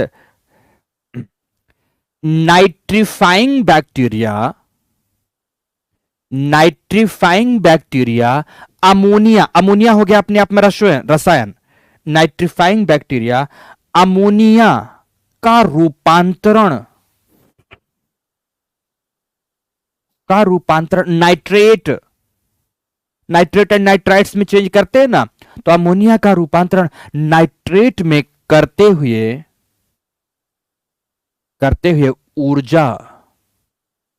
ऊर्जा का स्वांगीकरण करती है, पूर्ण विराम। तो दो प्रकार के हो गए। स्वपोषियों को भी हम दो वर्गों में रखते हैं, उत्पादकों को भी हम दो वर्गों में रखते हैं। तो एक तरफ तो स्वपोषी वर्ग हो गए, और अब इसमें दूसरे तरफ होते हैं जिन्हें हम हेटेरोट्रॉप्स कहते हैं, जिन्हें हम परपोषी घटक कहते हैं। क्या कहते हैं? परपोषी घटक। इंग्लिश में इन्हें क्या कहते हैं? हेटेरोट्रॉप्स। हेटेरोट्रॉप्स कंपोनेंट्स कहते हैं। ये अपनी भोज्य ऊर्जा के लिए स्वयं पर निर्भर नहीं करते। यह अपने भोज्य ऊर्जा के लिए स्वयं की क्रियाविधियों पर निर्भर नहीं करते, बल्कि यह अन्य जैव घटक के माध्यम से या उत्पादकों के माध्यम से अपनी ऊर्जा की प्राप्ति करते हैं। इसीलिए इन्हें परपोषी कहा जाता है। चूंकि यह पादप जगत आदि द्वारा या स्वपोषियों द्वारा तैयार की गई ऊर्जा को ग्रहण कर रहे होते हैं, इसीलिए इन्हें उपभोक्ता भी कहते हैं। इन्हें क्या कहते हैं दोस्तों? ये वर्ग उपभोक्ता कहलाता है, ये वर्ग कंज्यूमर कहलाता है। क्या कहलाएगा? कंज्यूमर कहलाएगा। अब कंज्यूमर्स की भी हम यहां दो प्रकार की श्रेणियां बांट देते हैं। कंज्यूमर्स की भी कैसे करते हैं? यहां पर दो प्रकार की श्रेणियां बांट देते हैं। पहले प्रकार के कंज्यूमर हैं जिनको हम मैक्रो वर्ग में बांटते हैं, मैक्रो कंज्यूमर कहते हैं। मैक्रो बड़े आकार वाले हैं कंज्यूमर, ठीक है, कंज्यूमर कहते हैं। तो दूसरे नंबर पर जो आते हैं उन्हें हम माइक्रो कंज्यूमर के नाम से जानते हैं, माइक्रो कंज्यूमर कहते हैं। सॉरी, अब मैक्रो कंज्यूमर में कौन आएंगे? विविध प्रकार के वर्ग, विविध प्रकार के वर्ग आते हैं। जैसे इसमें आ जाएगा सबसे पहला शाकाहारी, जितने भी प्रकार के शाकाहारी वर्ग है। इसी में आ जाएगा मांसाहारी वर्ग, जितने भी प्रकार के मांसाहारी जीव हैं। इसी में आ जाएगा सर्वाहारी, सभी सर्वाहारी जीव आ जाएंगे, चाहे जलीय हो या स्थलीय हो। इसी में आ जाएंगे मृतोपजीवी, मृतोपजीवी। इसी में आ जाएंगे अपरदी, अपरदी आ जाएंगे। बट इसमें आते हैं अपघटक। इसमें कौन आते हैं दोस्तों? अपघटक जीव आते हैं। इसमें डिकम्पोजर आते हैं। अपघटकों में यह ध्यान रखना कि वायरस अपघटक नहीं होता, बैक्टीरिया अपघटक की भूमिका में रहता है। प्रोटोजोआ भी कुछ अपघटक के रूप भूमिका में होता है। फंजाई भी कुछ विशिष्ट प्रकार का अपघटक की भूमिका में होता है। पर दोस्तों वायरस अपघटक की भूमिका में, डिकम्पोजर की भूमिका में नहीं होता है। तो यहां पर जो मैक्रो कंज्यूमर है, जिसमें आपने हर्बीवोरी या हर्बीवोरस लिखा, कॉर्निवोरस लिखा, ओमनीवोरस लिखा, यहां पर स्केवेंजर लिखा, डेट्रीवोरस लिखा, डेट्रीवोरस लिखा, और एक और होता है जिसको हम सैंग्विनी बोर भी कहते हैं, सैंग्विनी बोर भी कहते हैं, जो कि परपोषी वर्गों में आता है, परपोषी वर्ग में आता है, सैंग्विनी बोर कहलाता है। तो परपोषी मतलब परजीवी की तरह कार्य करता है। सॉरी, यहां इसे मुझे हटाना होगा, जो कि परजीवी की तरह कार्य करता है, उसको भी मैं आपको लिखा दूंगा। तो यहां आप घटक, घटक। तो अब इसे कैसे भाषा में लिखेंगे? परपोषी को कैसे लिखेंगे? सभी लिखो कि वह जीव, वह जीव जो अपनी भोजन ऊर्जा के लिए, भोजन ऊर्जा के लिए स्वपोषियों पर निर्भर रहते हैं, स्वपोषियों पर निर्भर रहते हैं, स्वपोषियों पर निर्भर रहते हैं, निर्भर रहते हैं, पूर्ण विराम लगाओ। इसीलिए इन्हें, इसीलिए इन्हें उपभोक्ता भी कहा जाता है, उपभोक्ता भी कहा जाता है, कहा जाता है। पूर्ण विराम लगाएं, लिखें उपभोक्ता वर्गों को या उपभोक्ता समूह को, उपभोक्ता समूह को दो वर्गों में विभाजित करते हैं।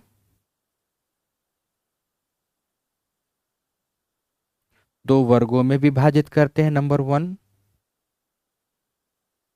वन मैक्रो कंज्यूमर, मतलब वृहद आकार वाले उपभोक्ता, वृहद आकार वाले उपभोक्ता, जैसे, जैसे, और जैसे के बाद ये लिख देंगे सभी, शाकाहारी, मांसाहारी, सर्वाहारी, मृतोपजीवी, अपराधी।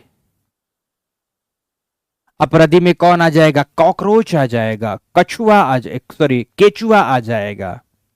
अपराधी में कॉकरोच आ जाएगा, केचुआ आ जाएगा, ठीक है ना, अर्थवॉर्म जिसको कहते हैं, तिलचट्टा आ जाता है ना। ये मृतोपजीवी में गिद्ध आदि तमाम आ जाएंगे, गिद्ध आदि आ जाएंगे, ठीक है। मांसाहारी में जो मांस खाते हैं, जैसे भेड़िया है, लकड़बग्घा है, लोमड़ी है, बाघ है, शेर है, बाज है, मोर है, ये सब आ जाते हैं। शाकाहारी में पता नहीं मुझे, आपको पता हो तो लिख दो। लिख दो, राजेश सर को शाकाहारी जीवों का नाम नहीं पता। आपको पता हो तो लिख दो।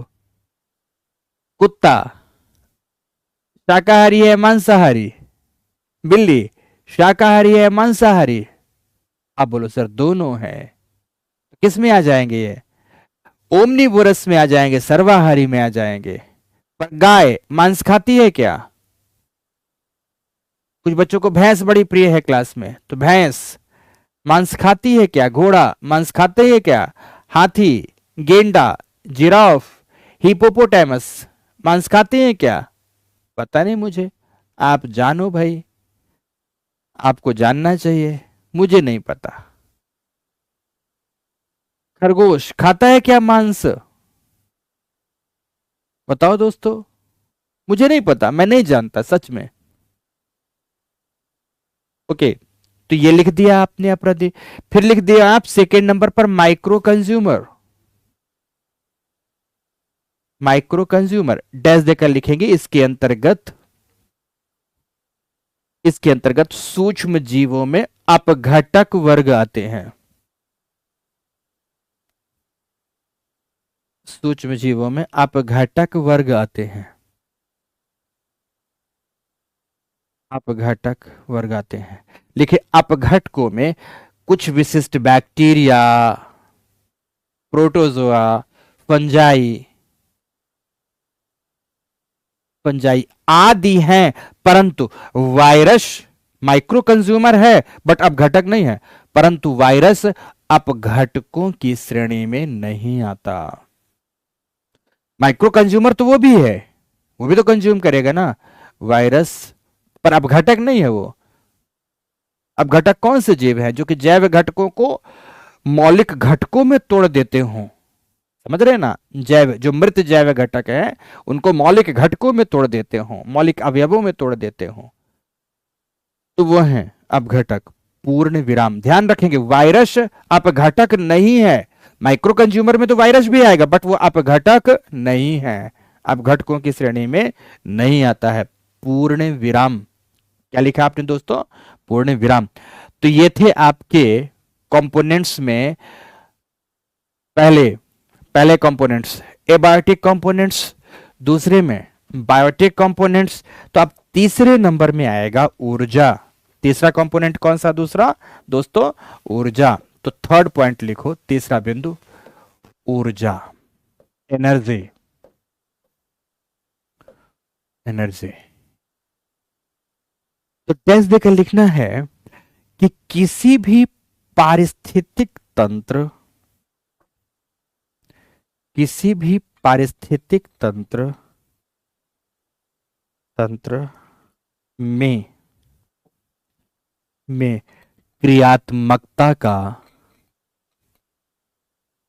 क्रियात्मकता की मूलभूत इकाई, ऐसा लिखो, क्रियात्मकता की मूलभूत इकाई ऊर्जा ही होती है। ऊर्जा ही होती है। पूर्ण विराम। लिखें पारितंत्र में ऊर्जा का मुख्य स्रोत, ऊर्जा का मुख्य स्रोत स्रोत सूर्य है, सूर्य है। इसीलिए आगे लिखते चलेंगे, इसीलिए सूर्य को currency of the ecosystem, currency of the ecosystem, ecosystem कहा जाता है।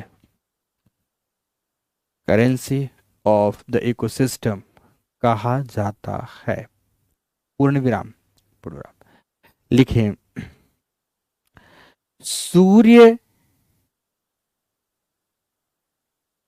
सूर्य मृदा, जल एवं वायु, सूर्य मृदा, जल एवं वायु से प्राप्त ऊर्जा, से प्राप्त ऊर्जा, ऊर्जा पारितंत्र, पारितंत्र के विभिन्न जैविक एवं अजैविक घटकों में के विभिन्न जैविक एवं अजैविक घटकों में विविध रूपों में संचरित होती रहती है। संचरित होती रहती है, होती रहती है। परंतु परंतु इसमें ऊर्जा संरक्षण के प्रथम एवं द्वितीय नियम लागू होते हैं। ऊर्जा संचरित हो रही है, पर ऊर्जा संरक्षण के नियम भी लागू होते हैं, लागू होते हैं। अर्थात अर्थात अर्थात सभी लिखेंगे।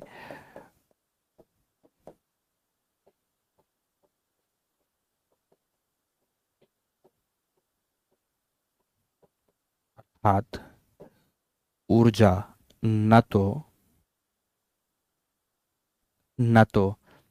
बनती है न विनष्ट होती है।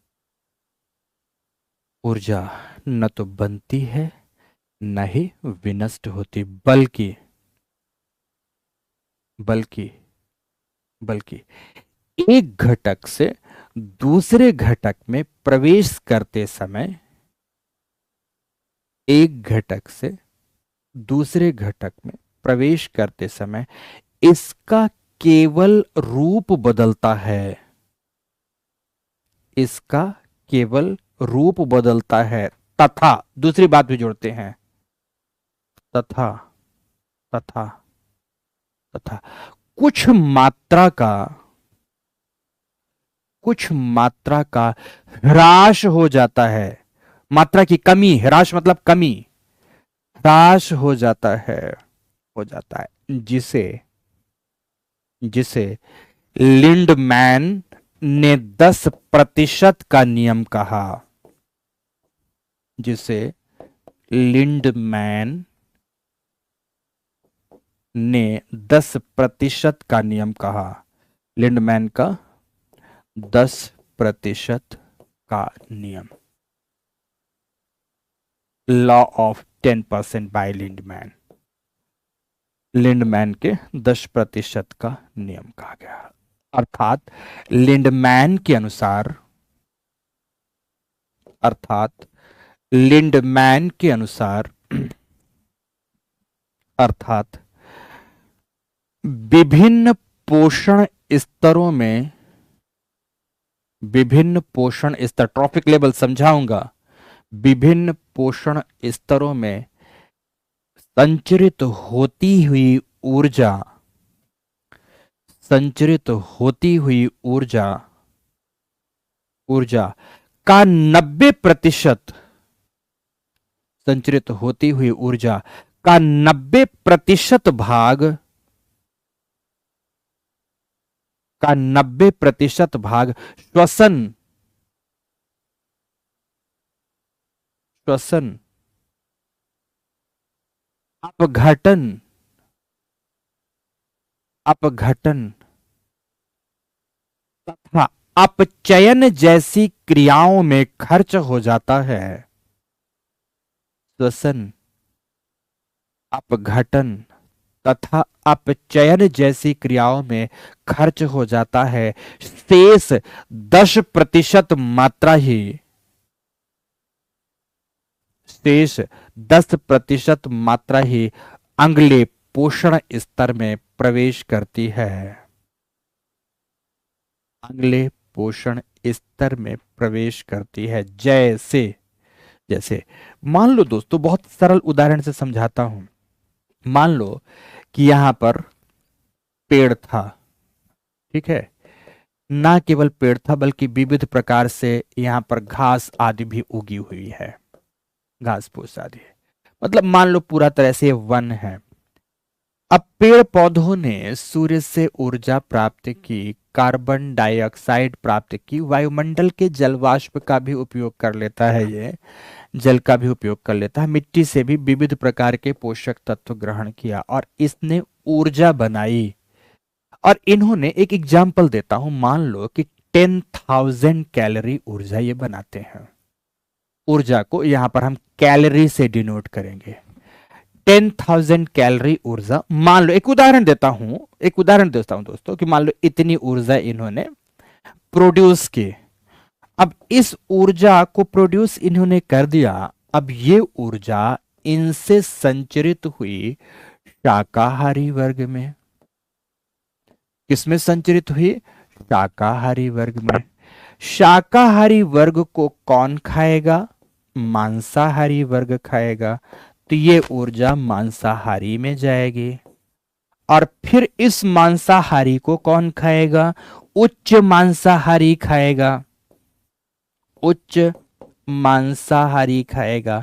इससे ऊर्जा ट्रांसफर हुई। तो कैसे? इन्होंने क्या कहा?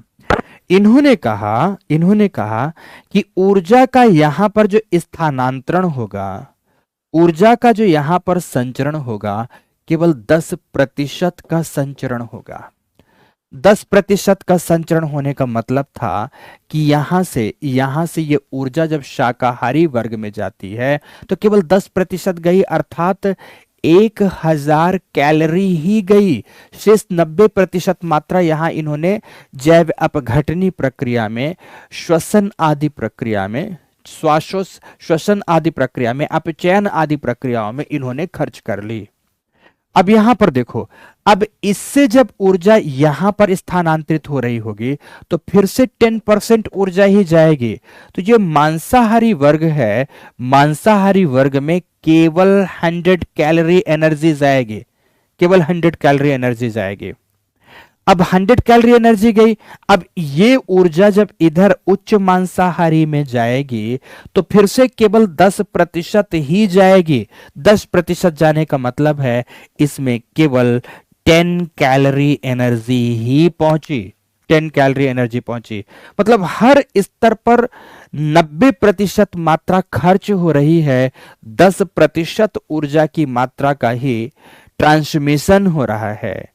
10% मात्रा ही संचरित हो रही है। 90% मात्रा दोस्तों क्या हो रही है? खर्च हो जाती है, खर्च हो जाती है। यही है लिंडमैन के 10% का नियम। एक उदाहरण देता हूं, जैसे यहां पर घास है। एक उदाहरण से समझो दोस्तों। अब घास को यहां पर कौन खा रहा है? सपोज यहां पर घास को खाया खरगोश। खरगोश खा गया आपका घास। अब इस घास को खरगोश खाया, खरगोश को खा गया भेड़िया, भेड़िया खा गया, भेड़िया खा गया। अब भेड़िए को खा गया बाघ या शेर खा गया, या शेर। एक उदाहरण आपको मैंने ये लिख दिया, दूसरा उदाहरण लिख दिया। अब यहां पर घास है, घास को खाया टिड्डा, घास को खाया टिड्डा। टिड्डा को खाया मेढक, मेढक को खाया सर्प, सर्प को खा गया बाज या मोर खा गया। अब इस दशा में देखो, यहां उदाहरण, सपोज घास ने, फिर से उदाहरण देता हूं, घास ने 1000 कैलोरी एनर्जी प्रोड्यूस की। अब घास ने 1000 कैलोरी की तो इसका 10% यहां पर ट्रांसमिट होगा, तो यहां पर केवल 100 कैलोरी एनर्जी हुई, बट 90% यहां पर खर्च 10% का ट्रांसफर। फिर से यहां देखना, इसका 10% जाएगा, 10% जाएगा यहां, केवल 10% यहां गया तो ये 10 कैलोरी एनर्जी हो गई। यहां पर इसका भी 90% खर्च। फिर अब इसका 10% यहां गया, 10%, तो यहां पर 1 कैलोरी एनर्जी ट्रांसफर हुई, इसका भी 90% खर्च हो गया। आप देख रहे हैं जैसे जैसे उच्च पोषण स्तर में जाते हैं, ऊर्जा की कुल मात्रा उस स्तर पर, उस पोषण स्तर पर घटती जाती है। ऊर्जा की कुल मात्रा उस पोषण स्तर पर घटती जाती है। और यहां आपने ट्रॉफिक लेवल कितने देखे, 1 2 3 4।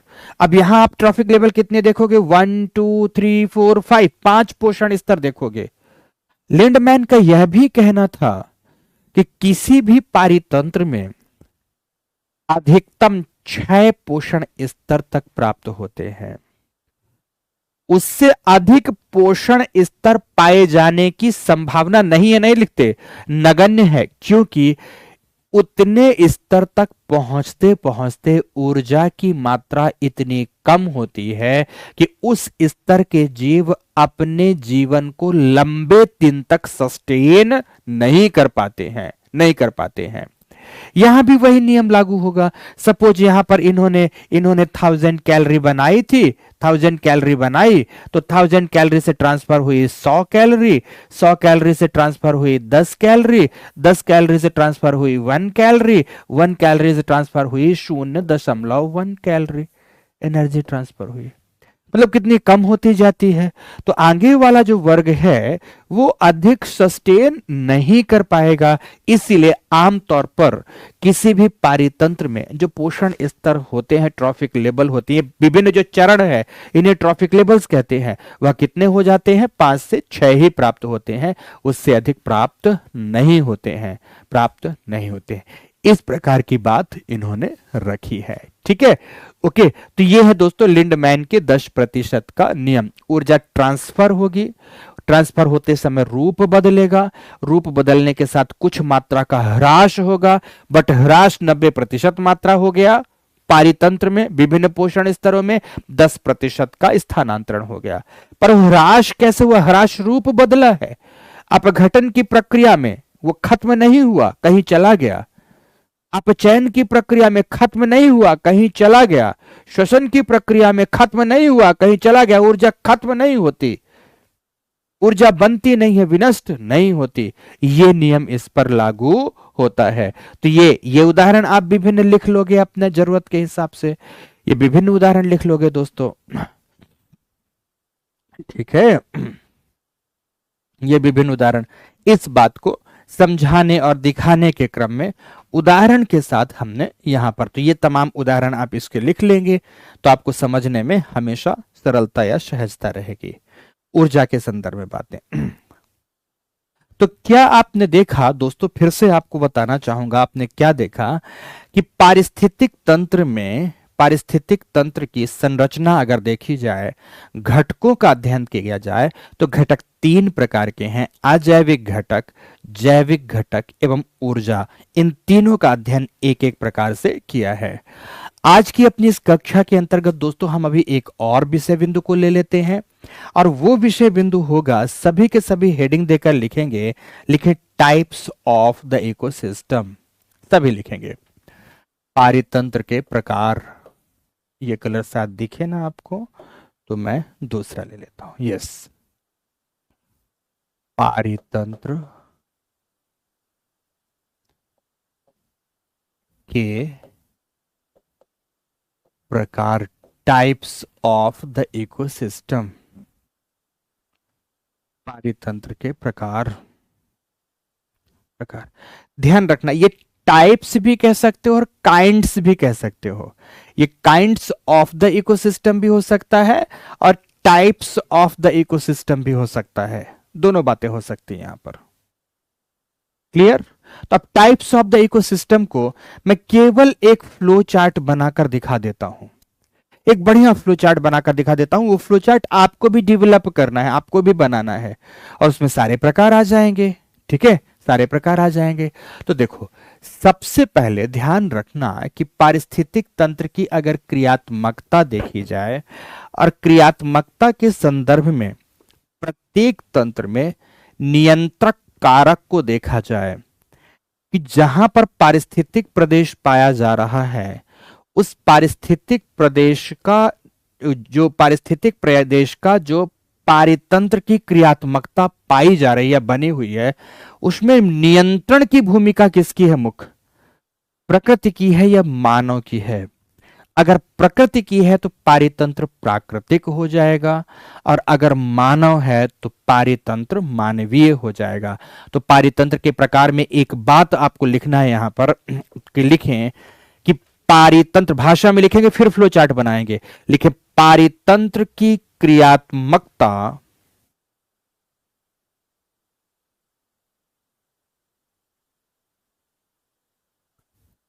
पारितंत्र की क्रियात्मकता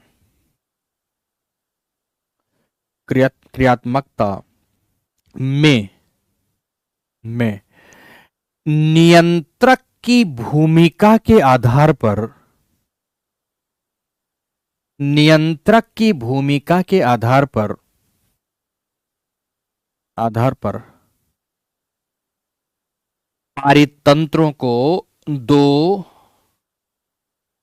प्रकारों में विभाजित किया जाता है, दो प्रकारों में विभाजित किया जाता है। अब ये दो प्रकार कौन से हैं?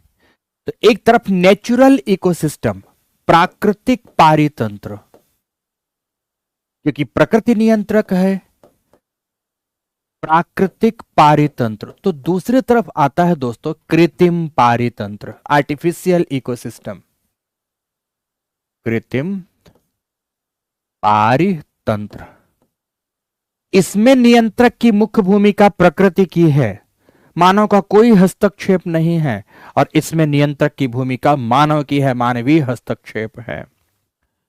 अब जो ये प्राकृतिक पारितंत्र है, ध्यान से दोस्तों, ये जो प्राकृतिक पारितंत्र है, ध्यान से, इसे हम दो वर्गों में विभाजित कर देते हैं। देखो आपको लगेगा यस सर इतने ही वर्ग हैं, सब कुछ लिख डालूंगा, सब कुछ लिख डालूंगा, ध्यान से बस सुनते जाना। दो वर्गों में इसे बांट सकते हैं, एक टेरेस्ट्रियल इकोसिस्टम है तो दूसरा एक्वाटिक इकोसिस्टम है, अर्थात एक स्थलीय पारितंत्र है, स्थलीय पारितंत्र का उदाहरण है, तो दूसरा जलीय पारितंत्र का उदाहरण है। एक्वाटिक इकोसिस्टम एंड ये एक्वाटिक हो गया, तो दूसरे तरफ क्या हो गया? टेरेस्ट्रियल इकोसिस्टम हो गया। मतलब यहां पर जिसमें जल नियंत्रण की भूमिका निभाता है, मतलब मुख्य घटक यहां पर कौन है? जल, वाटर है, और यहां पर कौन है? यहां पर स्थल है मुख्य भूमिका में। तो दोनों को अलग अलग कर दिया, स्थलीय पारितंत्र और जलीय पारितंत्र हो गया। जब हम स्थलीय पारितंत्र की चर्चा करते हैं, स्थलीय पारितंत्र की, तो इसे हम कई वर्गों में बांट सकते हैं दोस्तों। और वो कई वर्ग कौन कौन से हो सकते हैं? तो आप यहां पर देखें, इसके मुख्य रूप से तीन वर्ग हम बना सकते हैं। एक वर्ग बना सकते हैं वन पारितंत्र, फॉरेस्ट इकोसिस्टम, वन पारितंत्र। दूसरा वर्ग इसमें हम बना सकते हैं घास भूमि का पारितंत्र। और तीसरा बना सकते हैं दोस्तों हम मरुभूमि का पारितंत्र। बहुत महत्वपूर्ण है दोस्तों, अच्छे से देखेंगे, शानदार प्रश्न आए हुए हैं यहां से। फ्लो चार्ट में बता रहा हूं, लेकिन गागर में सागर भर दूंगा। सच बताऊं, इसका मंथन करेंगे तो रत्न ही रत्न निकलेंगे, और मंथन करना है इसका, बायोम की कक्षा में मंथन करना है जाकर आगे। वन पारितंत्र है फॉरेस्ट इकोसिस्टम, ग्रासलैंड इकोसिस्टम है, घास भूमि का पारितंत्र है, और डेजर्ट इकोसिस्टम है, मरुभूमि का पारितंत्र है। तो प्रश्न उठता है कि आखिर वनों को कितने वर्गों में विभाजित करेंगे? तो हमारे जो वन है ना दोस्तों, ये भी कई वर्गों में विभाजित है। जैसे उष्णकटिबंधीय वन,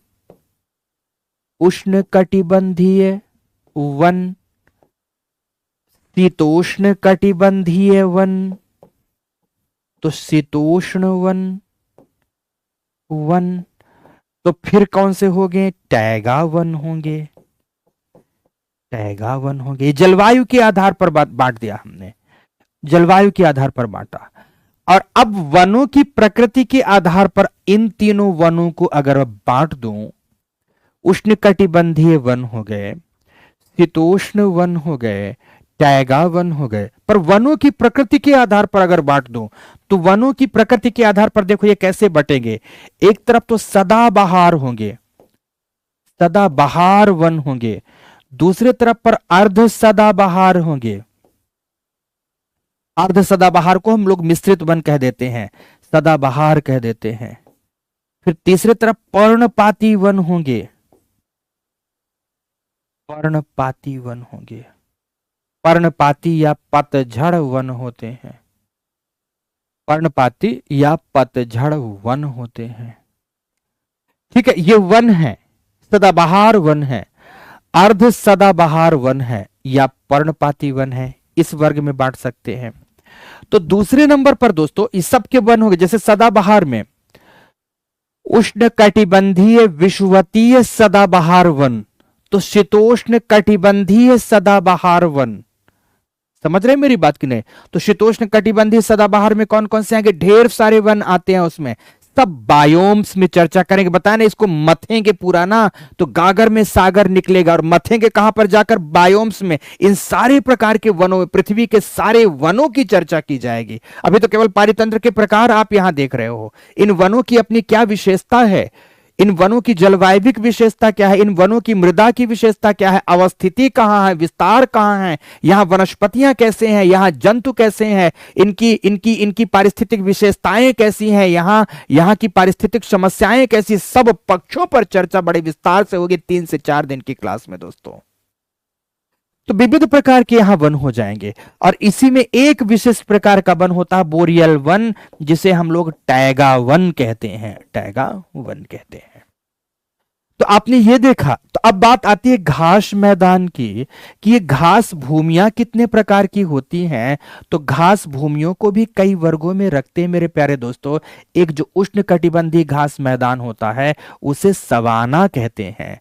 जो शीतोष्ण कटिबंधीय घास मैदान होता है उसे स्टेपी या प्रेयरी कहते हैं। किस नाम से जानते हैं इसे? स्टेपी या प्रेयरी कहते हैं, या प्रेयरी के नाम से जानते हैं। और भी कई नाम होते हैं इसी स्टेपी एवं प्रेयरी को, जो शीतोष्ण घास के मैदान होते हैं। दक्षिण अमेरिका में अगर आप जाएंगे तो उसे पंपास कहेंगे, अगर दक्षिण अफ्रीका में जाएंगे तो वेल्ड कहेंगे, ऑस्ट्रेलिया में जाएंगे तो डाउन्स कहेंगे, न्यूजीलैंड में जाएंगे तो वहां पर आपको मिलेगा कैंटरबरी का मैदान मिलेगा। समझ रहे मेरी बात की नहीं? तारानाकी एवं कैंटरबरी का घास मैदान मिलेगा। और भी जगह पर अलग अलग नाम से जानते हैं, पर मुख्य रूप से इसके वर्ग स्टेपी एवं प्रेयरी के रूप में ही होते हैं। तो तीसरे नंबर का जो घास मैदान होता है वो अल्पाइन घास मैदान होता है। अल्पाइन घास मैदान कहां प्राप्त होता? ऊंचे पर्वतों पर, लगभग 4000 मीटर की ऊंचाई पर छोटी छोटी घास होगी अत्यंत ठंडे क्षेत्र पर। जैसे बर्फ पिघल जाएगी, बर्फ के पिघलने पर लगभग 2-3-4 महीने की अवधि के लिए उगने वाली छोटी घास होती है, अल्पाइन घास होगी। इसी तरह की ये घास उपध्रुवीय प्रदेशों में, जब वहां पर ग्रीष्म आता है, हालांकि उपध्रुवीय प्रदेशों में ग्रीष्म आता नहीं, बसंत आता है, पर जब आता है यह समय और बर्फ पिघलती है उपध्रुवों की, तो वहां पर यह अल्पाइन घास उगती है, अल्पाइन घास उगती है। तो अल्पाइन घास का मैदान होता है। और इसी प्रकार से अगर हम मरुभूमियों की चर्चा करें तो दुनिया की मरुभूमियों को आप किस श्रेणी में? 3 श्रेणियों में रखते हैं। एक उष्ण मरुभूमि, दुनिया भर की उष्ण मरुभूमियां, जैसे सहारा का मरुस्थल, कालाहारी का मरुस्थल, पश्चिमी एशियाई मरुस्थल, भारत का थार मरुस्थल, अटाकामा का मरुस्थल, सोनोरान एवं मुहैब का मरुस्थल, पश्चिमी ऑस्ट्रेलियाई मरुस्थल, ये सारे के सारे मरुस्थल उष्ण कटिबंध हैं। ऐसे मरुस्थल जिनकी प्राप्ति उष्ण कटिबंधों में हो रही हो, तो उष्ण कटिबंधीय मरुस्थल होते हैं। फिर दूसरे नंबर पर शीतोष्ण मरुस्थल भी होते हैं। शीतोष्ण मरुस्थल में आपको बता दूं, शीतोष्ण मरुस्थल का सबसे अच्छा उदाहरण पेटागोनिया का पठार, दक्षिण अमेरिका का पेटागोनिया का पठार शीतोष्ण मरुस्थल का उदाहरण है। तो अगर आप यूरोप और एशिया के मध्य में देखें तो गोबी का मरुस्थल शीतोष्ण का उदाहरण है। और जो मध्य एशिया में पाए जाने वाले काराकुम, किजिलकुम और टकला मकान, तो काराकुम, किजिलकुम और टकला मकान जैसे डेजर्ट हैं, ये शीतोष्ण मरुस्थलों के उदाहरण हैं, शीतोष्ण मरुस्थल के उदाहरण हैं। तो तीसरे नंबर पर आता है टुंड्रा, टुंड्रा डेजर्ट, टुंड्रा जो ध्रुवीय प्रदेशों में मरुस्थल है, ध्रुवो, दुनिया का सबसे बड़ा मरुस्थल प्रदेश टुंड्रा मरुस्थल है। दुनिया का सबसे शुष्क मरुस्थल प्रदेश टुंड्रा मरुस्थल क्षेत्र है, जहां कई वर्षों के उपरांत एक आध बार जुम्मे जुम्मे से कुछ ही सेंटीमीटर की वर्षा होती है। टुंड्रा को हम लोग कई बार जो आम बोलचाल में भूल जाते हैं, लेकिन विद्यार्थियों को भूलना अक्षम्य है, अपराध है, पाप है। उन्हें, खासकर यूपीएससी वाले बच्चों को तो भूलना ही नहीं चाहिए कि टुंड्रा भी अपने आप में कोल्ड डेजर्ट का ही उदाहरण है। उसे शीत मरुस्थल कहते हैं, पर कोल्ड डेजर्ट में ही देखो, यहां पर ये ट्रॉपिकल डेजर्ट हो गया, ये टेम्परेट डेजर्ट हो गया, और ये कोल्ड डेजर्ट हो गया। कोल्ड डेजर्ट में टुंड्रा का क्षेत्र आता है, जैसे जैसे आर्कटिक सर्कल के आसपास का जुड़ा हुआ क्षेत्र तथा अंटार्कटिका का क्षेत्र, ये टुंड्रा डेजर्ट में आएगा। शीतोष्ण के नाम हमने बता ही दिए। तो इस प्रकार के मरुस्थल हैं, इनके नाम आएंगे। तो दोस्तों, आपने देखा कि ये सारे मिलकर अपने आप में किस क्या कहलाते हैं, ये टेरेस्ट्रियल इकोसिस्टम है, क्योंकि स्थल से संबंध है इनका, तो ये स्थलीय पारितंत्र के उदाहरण कहलाते हैं। अब जब बारी आती है जलीय पारितंत्र की, ध्यान से, जलीय पारितंत्र की बारी आती है, तो जलीय पारितंत्र को दो वर्गों में पुनः बांटते हैं। यहां हम दो वर्गों में इसे बांट देते हैं। नोटिस करना दोस्तों, एक होता है स्वच्छ जल का पारितंत्र। स्वच्छ मतलब ताजा जल, फ्रेश वाटर। तो ताजे जल का पारितंत्र, ताजे जल का पारितंत्र। तो दूसरे तरफ आता है लवणीय जल का पारितंत्र। लवणीय जल, लवणीय जल के पारितंत्र का सबसे अच्छा स्रोत है सागरीय जल। सबसे अच्छा स्रोत है सागरीय जल। अब सागरीय जल को गहराई के आधार पर दो वर्गों में बांट देते हैं। एक छिछले सागर, छिछले सागर जिनकी गहराई कम है, और दूसरा गहरे सागर जिनकी गहराई अधिक है। गहरे सागर। यहां ताजे जल के पारितंत्र को दो भागों में बांटते हैं। एक होता है जिसमें प्रवाहित जल प्राप्त होता है। प्रवाहित जल को कहते हैं लोटिक वाटर। प्रवाहित जल, प्रवाहित जल। और एक तरफ आता है स्थिर जल, स्थिर जल। ध्यान रखना, लैटिन भाषा में इसे कहते हैं लोटिक वाटर, और इसे कहते हैं लेंटिक। नाम याद करना पड़ेगा, लेंटिक वाटर।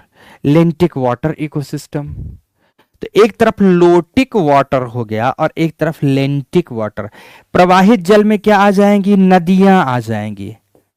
नदियां, झरने, झरने आदि ये आ जाएंगे। स्थिर जल में कौन आ जाएगा? इसमें तालाब, बांध, झील आदि आ जाते हैं। तालाब, बांध, झील आदि आ जाते हैं। तो ये सब आते हैं दोस्तों। ताजा जल मतलब जो पीने योग्य पानी है। अब ऐसा नहीं कि प्रदूषण रहित है, पर पीने योग्य पानी है। इसे दो वर्गों में बांट दिया। एक प्रवाहित जल जो नदियों आदि में प्रवाहित होता है, दूसरा स्थिर जल जो तालाब, बांध, झील आदि में उपस्थित है। तो एक को हमने कहा लोटिक। आप ऐसा समझना जो वाटर लोट रहा है, मतलब फिसल रहा है, बढ़ रहा है, प्रवाहित हो रहा है, उसे लोटिक वाटर कहा। जो स्थिर है लेंटिक वाटर कहा। दोस्तों, लवणीय जल का पारितंत्र सागर से संबंधित है मुख्य रूप से, जिसमें shallow sea and deep sea दो अलग अलग वर्गों में इन्हें बांट देते हैं। तो इस तरह से दोस्तों आप देखोगे प्राकृतिक पारितंत्र, नेचुरल इकोसिस्टम इतने प्रकार का पाया जाएगा। केवल प्रकार यहां पढ़ने हैं, इन प्रकार की विशेषताएं तो पढ़ने हैं अलग जगह पर, मैंने आपको बताया ही। इन प्रकारों की विशेषताएं बायोम्स में पढ़ेंगे, बहुत विस्तार से पढ़ते हैं। ओके। और दूसरे नंबर पर जहां मानव की नियंत्रक भूमिका है, जिसे हम कृत्रिम पारितंत्र कहते हैं, तो कृत्रिम पारितंत्र में तो आप कुछ भी लिख सकते हैं। जैसे कृषि भूमि, खेती मानव करता है, तो कृषि भूमि का पारितंत्र हो गया। जैसे अधिवास है, कोई भी अधिवास है, चाहे नगरीय अधिवास हो या ग्रामीण अधिवास हो, तो अधिवास का पारितंत्र, जैसे अंतरिक्ष है, इस समय पर हमने लोग अंतरिक्ष में खूब काम कर रहे हैं, स्पेस इकोसिस्टम है, तो अंतरिक्ष का पारितंत्र है, अंतरिक्ष पारितंत्र, स्पेस इकोसिस्टम, पारितंत्र।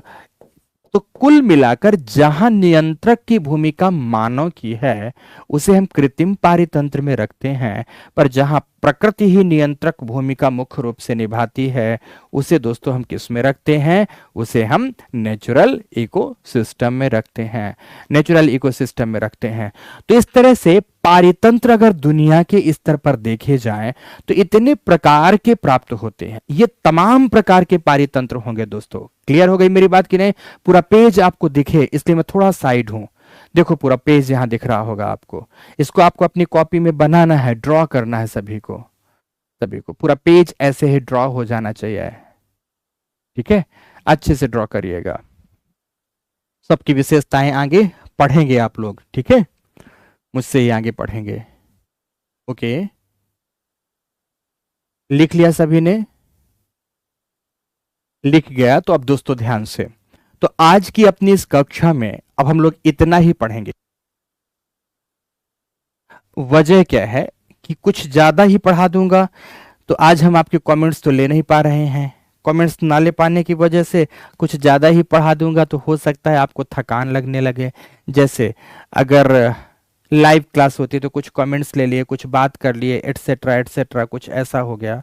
बट ये क्लास लाइव तो है नहीं, जब लाइव नहीं है तो हो सकता है कि मुश्किल हो कुछ बात समझने में, तो इतना ही रखते हैं। हालांकि यहाँ तक सब सारी बातें बड़ी सहज थी, फैक्ट्स के रूप में पीटी में, स्टेट्स और यूपीएससी में दोनों में खूब प्रश्न आए हैं, खूब प्रश्न आए हैं। आप लोगों ने ये नोटिस किया होगा मध्य प्रदेश पीसीएस ने अपने सिलेबस को चेंज करके थोड़ा सा ज़्यादा बेहतर और साइंटिफिक बनाने की कोशिश की है, उसके भी सिलेबस को आप लोग देखते रहेंगे अगर स्टेट्स पीसीएस देते हैं तो, अन्यथा कोई ज़रूरत नहीं है। यूपीएससी की तैयारी अब बहुत अच्छे से करिए, पूरे मन से करिए, मज़ा आएगा आपको जीवन में, बहुत अच्छा लगेगा। ठीक है, तो आज की दोस्तों क्लास यहीं तक। मंडे अर्थात सोमवार हम लोग अपने नियत समय पर, यह संस्था जो भी समय सुनिश्चित करती है उस समय पर, ऐसा हो सकता है कि मंडे से आपकी क्लास संस्था इवनिंग में कर दे, मैं श्योर नहीं हूँ, बट ऐसा हो सकता है। वजह क्या है कि मंडे से मेरी एक ऑफलाइन क्लास भी अपनी ही संस्था में अर्थात पीडब्ल्यू की ऑफलाइन क्लास का नया बैच आरंभ करना है मुझे। तो मॉर्निंग की अगर वो क्लास मेरी होगी तो फिर मुझे ये अपनी कक्षा इवनिंग में पढ़ानी होगी। खैर जिस समय भी पढ़ानी हो बेहतर तरीके से पढ़ेंगे, पूरे मन से पढ़ेंगे दोस्तों, इसी तरह से मस्ती से पढ़ेंगे। आप लोग पूरी तरह से तैयार रहेंगे कक्षा के लिए। आज की इस कक्षा की समाप्ति मैं यहीं पर करूंगा। धन्यवाद दोस्तों, बहुत बहुत धन्यवाद। पूरी बातें जितनी आज पढ़ाया है रिवीजन कर डालिएगा। आज की कक्षा में फैक्ट्स बहुत अधिक आए हैं पर उनका रिवीजन जरूर करेंगे। धन्यवाद, बहुत बहुत धन्यवाद दोस्तों, धन्यवाद।